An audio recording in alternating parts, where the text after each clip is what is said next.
Black women, we need to have a conversation about the Danish Deception. Not so much about him, not even so much about Anya, but about the fact that so many women are having no compassion whatsoever for a woman who was completely, utterly manipulated, financially drained, psychologically and emotionally abused, and stolen out of hundreds of thousands of dollars, her friends, and family by a global con artist. Now, before y'all come for my neck, because I know and I've heard a lot of the stuff about her politics, about her following Usha and JD and Candace Owens, I, y'all trust me, I'm not wild about that either, okay? I don't even really want to talk so much about her proximity to whiteness and how she has all white friends, and how when she saw him and he had blonde hair and blue eyes and he was so beautiful to her, and it was obvious for some people that she prized and valued white men, and that is why people are saying that she did what she did. All of those things can be true. You know, I'm always someone that says we should not ever say what's going on with someone unless they tell us their motives.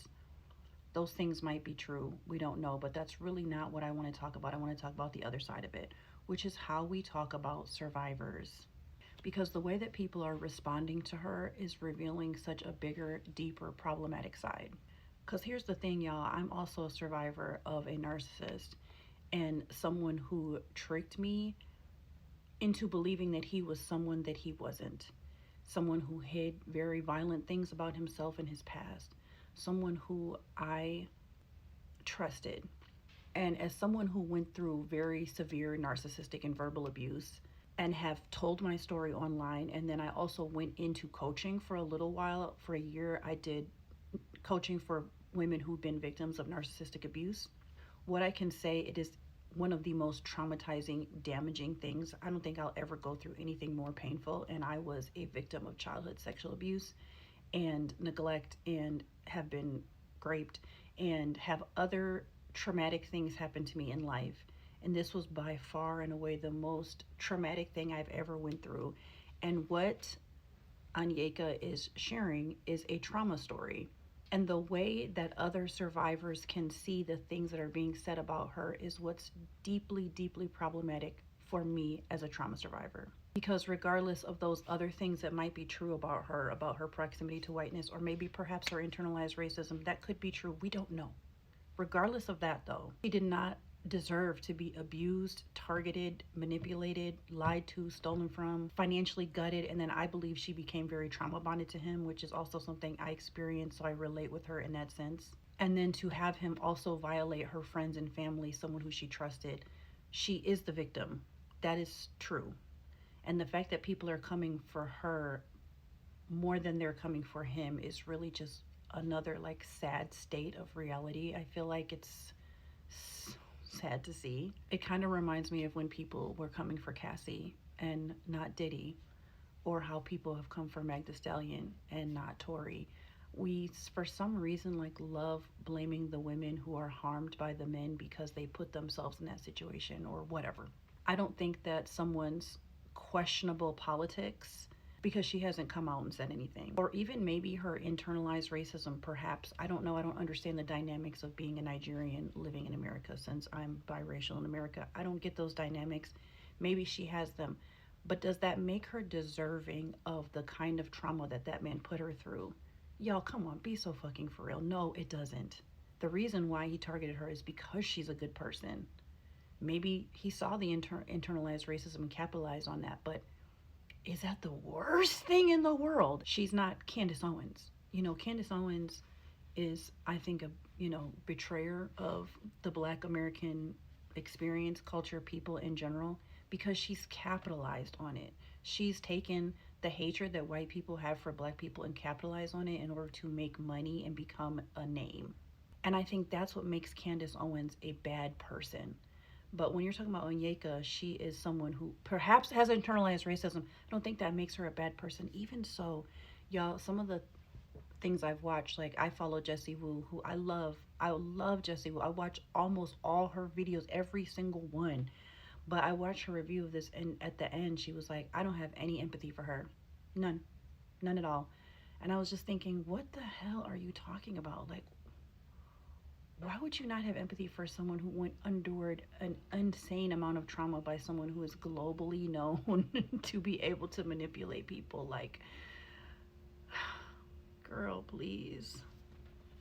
Please, please be kinder to survivors, please. Sometimes what is missed is that people are chosen to be the victim because they're good people, because they have big hearts, and because they have empathy, because they have resources, clearly she had and her family had, because they have clean reputations, because they have low exposure to evil, because they have a very deep desire for love. Don't forget, con artists are not just stealing money, because like what I went through wasn't money. I didn't get money stolen from me, but they're stealing softness, your sense of truth, your sense of reality. I mean, obviously, your body, for those of us who've been sexually and physically violated. They're stealing your sense of reality, your sense of safety. Not every victim gets money stolen from them. It just so happened that Anyeka got money stolen from her. But she's still in that group of women who've been heavily manipulated and lied to and deceived and deeply traumatized and trauma bonded to someone who is clearly psychologically unwell.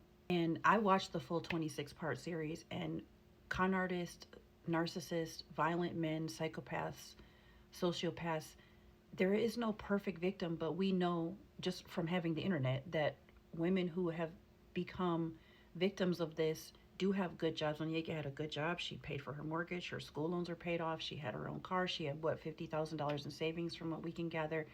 She was a smart girl. She had good friends. She has a loving family. She had never been in love before. She really wanted to get married. She really was, in some ways, the perfect victim for the kind of fraud that he was capable of carrying out. So no, she wasn't perfect morally. No one is. She wasn't, I mean, her political beliefs, the fact that she even follows JD Vance is like, ugh. But does that mean that she's, no, it don't, y'all. It just fucking don't, period. So why are so many people in her comments and all over these internet streets basically saying, you deserve this? You deserve this because you got white girlfriends and you follow JD Vance and you wanted a white man. Like, y'all, please think for one fucking second about what you're saying and the kind of trauma this woman just survived. Please think for 1 minute, y'all. Damn. A lot of the discourse I'm seeing is like, girl, you were stupid. You should have Googled about the Olympic thing. You should have Googled about him saying he was part of the Danish royal family. She just wanted a white man so bad. She wanted that white man so bad, so bad, which could have been true. Maybe that's true. And it does not mean that she deserved what she got. She's stupid over and over and over and over again. It's very obvious to me as someone, again, who survived narcissistic abuse from someone who I think is really one of the most evilest people I've ever met on the planet, honestly. I don't say more. I stopped talking about it as much because we do have a child together, and that is one thing that's different from me and people like Risa Tisa or Onyeka or other women who share their story is when you don't have a child with someone, it's a little easier to go into depth. But I have not went into some of the details that I've wanted to go into just because I don't want it out there for my daughter's sake, because she's already 9.5. She's seen some of the things I've said about narcissistic abuse on my TikTok already, and I've had to say, like, I endured something really deeply painful that I'll explain to you more when you get older. But what I've realized that a lot of people don't understand about abuse dynamics is, number one, how they are facilitated, how they are brought about, how they are nurtured, and then the cycle that your body and your mind gets into once you get into those processes. And as I watched the full 26-part series and every TikTok Onyeka has made since then, she's just honestly someone who is not an anomaly. She's not even an anomaly at all to the processes that most survivors of narcissistic abuse or psychopaths or sociopaths go through. It's pretty standard fare, even from what I gathered when I was doing narcissistic abuse coaching. Women, and I'm saying women because I worked with women only, even though I know there have men who've been taken advantage of, but let's just keep it a buck. Women are the primary victims of this kind of abuse. But the process that these men take these women on is pretty standard. It's love bombing, it's being financially spoiled, it's future faking, promising grandiose dreams of a future together. It's being treated like a queen, giving safety and consistency, and being affectionate and all that is happening, and you're not knowing that this person is being extremely strategic and they're being extremely thoughtful about every single thing they do. This man is an international global con artist, so he's really good. These men are really smart, they're not dumb, they know exactly what they're doing. And another thing that people don't realize is that when men like this learn how to con, especially women who are really eager to be in love or be married, they get better at it. And I've seen this with my ex too. Like over the years, he's better at knowing how to do it, exactly how to give someone the specific type of crack that they like. It's very obvious to me, as someone again who survived narcissistic abuse from someone who I think is really one of the most evilest people I've ever met on the planet, honestly. And so women trust them. You trust them because for me, and this is where I related with Anyeka, I didn't know before I met my ex that someone was capable of that type of evil. I had never met, and I haven't since, anyone that was capable of that type of evil. It was like my worldview wouldn't even allow me to understand that someone could be that deceptive with me. There's a psychological phenomenon that happens when you're in an abuse situation like this. It's called cognitive dissonance. You've probably heard of it. People throw it around a lot. But when you're in an abuse situation, the cognitive dissonance is so high, it actually keeps you from being able to problem solve. People don't understand also, when you are a victim of someone who is a pathological liar, who's lying to you about everything, including like the color of the sky, and creates this kind of tension where you just don't know what to believe, which Anyeka described, your brain matter starts going gray.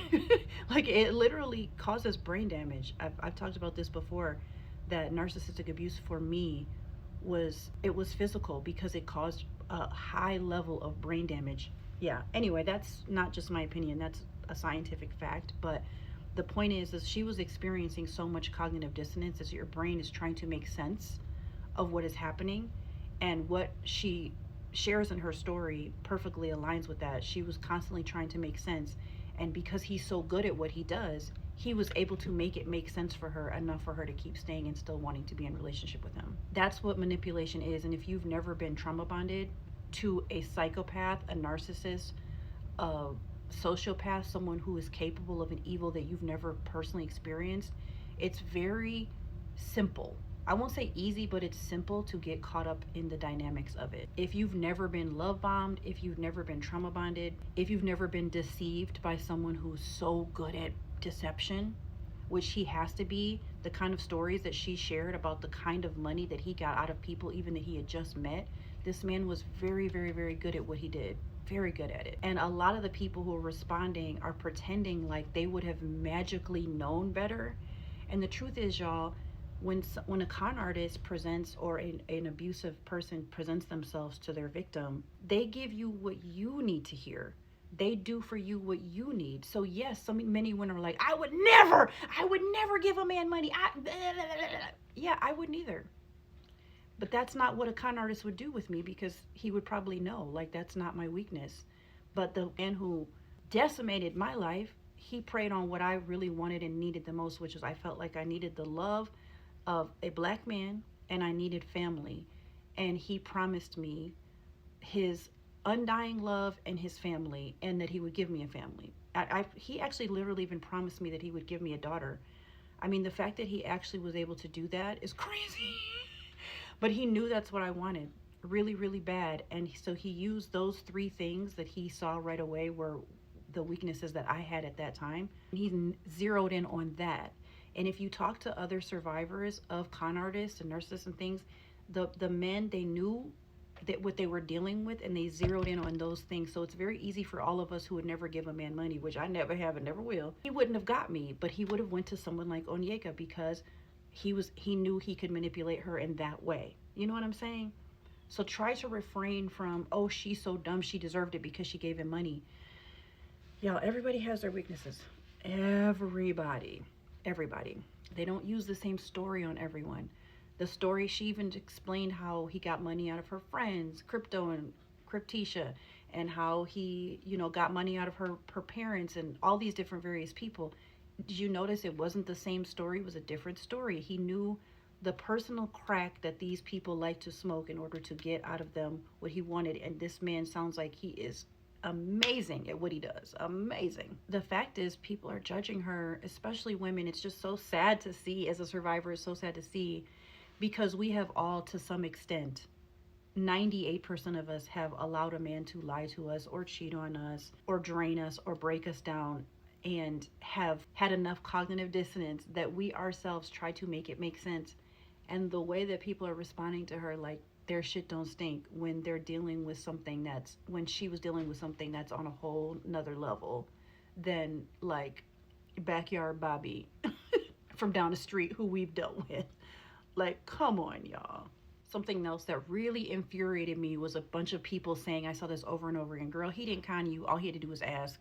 He ain't con you. You was not con. He didn't scam you. You just gave him money. And y'all, listen, I want you to think about how this is the same logic used for rape victims. Okay, think about that. Think about what you're saying, because manipulation is not always forceful. I was someone who was raped. I literally told a man 4 times before he got started, before he pulled that dangle out. I told him no 4 different times, and he still put that dangling where it go. And you know what I did? I just stood there. I was actually standing up. I just stood there. I didn't fight back. The reason why, in part, is because I was sexualized as a kid. I was molested and raped by my father. And I didn't fight back. And I could go into more details, but my whole point is that my particular weakness is that I go into a fawn response when I come upon violent men. Now, I have since changed the way that I interact with men. But in that instance, I just stood there. If I were to ever talk to this person about what happened, he would be like, that wasn't rape. I didn't rape you. Even though I said no 4 times, he still proceeded. So would any one of you say you weren't raped because you didn't fight back? I mean, I hope that no one would say that to me. No one has ever said that to me. I would hope that if I shared that story on TikTok, that no one would ever be like, well, you just stood there, so it couldn't have been great. I did say no 4 times, though. I want y'all to see a different view, because, again, survivors of all different kinds of things, rape, financial con artistry, narc abuse, and all the things that women go through, we all have different trauma responses: fear, flight, fight, fawn, etc. Manipulation, again, is not always forceful. Sometimes it just looks like an erosion of boundaries, like what he did, false crisis after false crisis after false crisis, so she doesn't even know it's true anymore. It can look like rehearsed tears, like fake love, future faking, psychological pressure, using the fear of being abandoned and alone. Even the fear of like losing the dream man, which I think is partly what she was going through, is that the illusion, because he had presented himself as the dream man, the Danish royalty. He used all of these different tactics to rope her in. And don't forget, she's still a woman living in America, still kind of believing the lie of the socialization that we have got as women, that if you end up married, you will be happy. And if you sacrifice yourself on the soul of essentially the patriarchy, you will be happy. That is the lie that she latched onto. And maybe there was some internalized racism of like, ooh, if I get a white man, even better. If I get a white prince, even better. Like, hey, I done hit the jackpot, is what she was thinking, perhaps. We don't know. But the point is, she wasn't giving money to a stranger. She was giving money to someone that she deeply trusted, because he used all of these different kind of manipulation tactics to get her. She was supporting a man that she believed that she was building a life with. And that is what people don't understand who've never been through this, is that they're so good that they really make you truly believe an entire set of lies that is not reality. She wasn't dumb, y'all. She was just trauma bonded. She was just psychologically manipulated and trauma bonded. I know that people just want to write her off as dumb. People just want to write her off as internally racist, and it's really not true. She's a very intelligent, smart woman with a good heart who got roped into something way bigger than any of us will probably ever experience. And she did say, I mean, I watched all 26 parts. She did say over and over again, this was another dumb thing I did. This was another dumb thing I did. And so when I watched some of the reaction videos, I'm like, why are people saying she's not taking accountability? She said that over and over again. And it's honestly something I experienced too as a abuse survivor. When I started sharing my story, I didn't get a lot of feedback, pushback. Actually, a lot of people supported me. I was sharing pieces of my story on TikTok, and then I have like a 6-hour story time on my YouTube channel, but I made that like really, really close to my abuse experience. And there's so much stuff I left out. So much stuff I left out. I could probably do a 30-part series on TikTok. And honestly, if we didn't have a daughter, I would, but I just don't want it to be out there for her. But anyway, but I remember getting the feedback a little bit. I didn't get a ton of feedback like this. For the most part, all I got was a lot of support and solidarity. But some of the feedback was like, girl, you stupid. Yeah, I said that so many times. I was so dumb. I did so many dumb things. I got tricked in so many ways. There are so many ways that I just am like looking back like, girl, what was you thinking? But again, that's cognitive dissonance at play. Like you're trying to make sense of what you feel and the way that they are providing the crack that you need. It's a wild experience if you've never been through it. Like try to understand it's not just about being dumb. Yes, there is some dumbness, but it's more about being tricked than being dumb, if that makes sense. It's not that she didn't take accountability. She did take accountability. I think people just aren't listening and they hear what they want to hear. I think it's also projection because she acknowledges she was dumb. And finally, I want to address this whole thing about the perfect victim. Y'all, first of all, there is no perfect victim who deserves empathy. There is no version of a woman, particularly a black woman, who is going to make all the right choices, follow all the right politics, pick the right partners, have the right friends, vote the right way, avoid the wrong man, and never, ever, ever be manipulated. We saw that with Risa Tisa. Like, people had a ton of compassion on her because she didn't have what people are viewing as problematic in Onyeka, or if she did, she didn't mention it, or, you know, she had more of a down-to-earth story because she was already vulnerable. And I think Onyeka, because she was financially stable, is not coming off as vulnerable. So people are like, oh, well, you weren't the victim because you already, you know, are really attractive and had a home and had all these things and had all this money to give.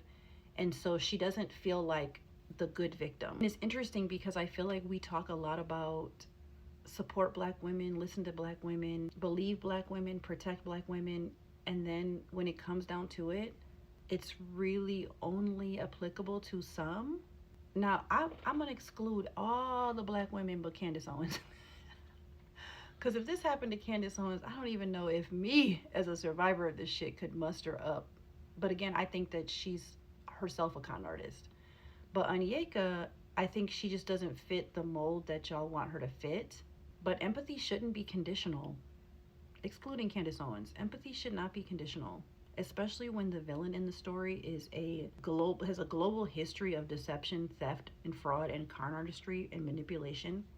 Like, what are we even talking about? Like, why would we not have empathy for her going through this insane story? Insane.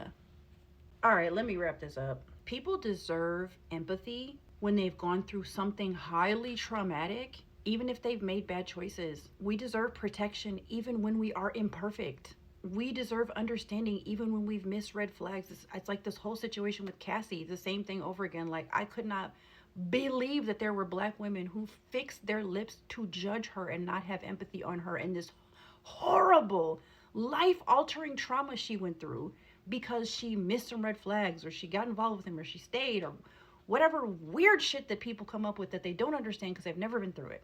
We still deserve gentleness. We still deserve normal treatment when you go through trauma. If we're wrong in some other areas, maybe Onyeka is wrong. Maybe she do need some more black girlfriends. Maybe she do need to see the value of black men. Maybe, I don't know. We don't know her.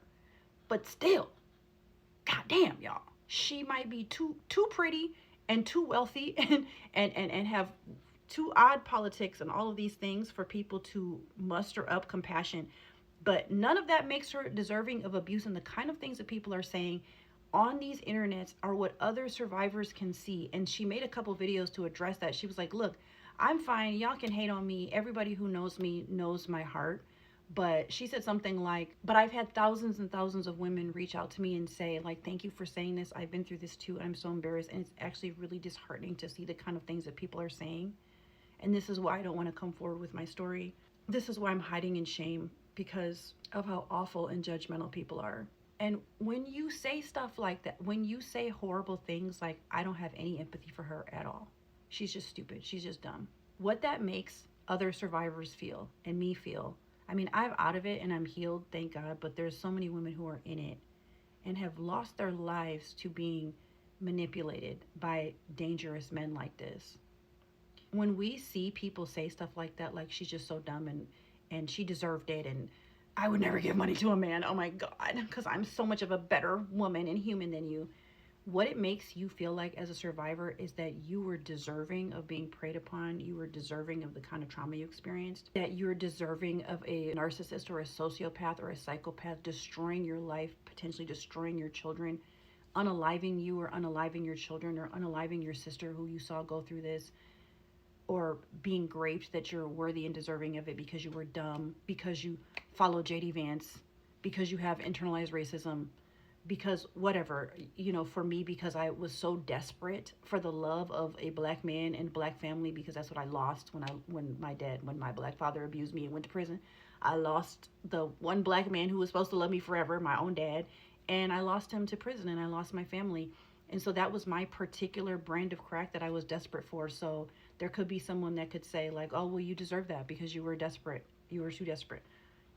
Yeah, ideally I wouldn't have went through what I went through.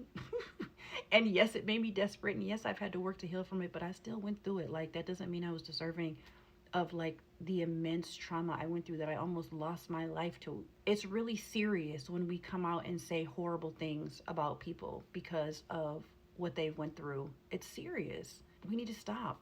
We do. We really do. Because the focus belongs on him. He did horrible shit. Like, really, really, really horrible shit. But if you look at her comments, it's all about her and her choices. And it's just like, why are we attacking the victim and not the perpetrator? Why? It's so exhausting. It's so exhausting. Focus on the one who did the evil shit and not the one who had the evil shit done to them. It's really that simple.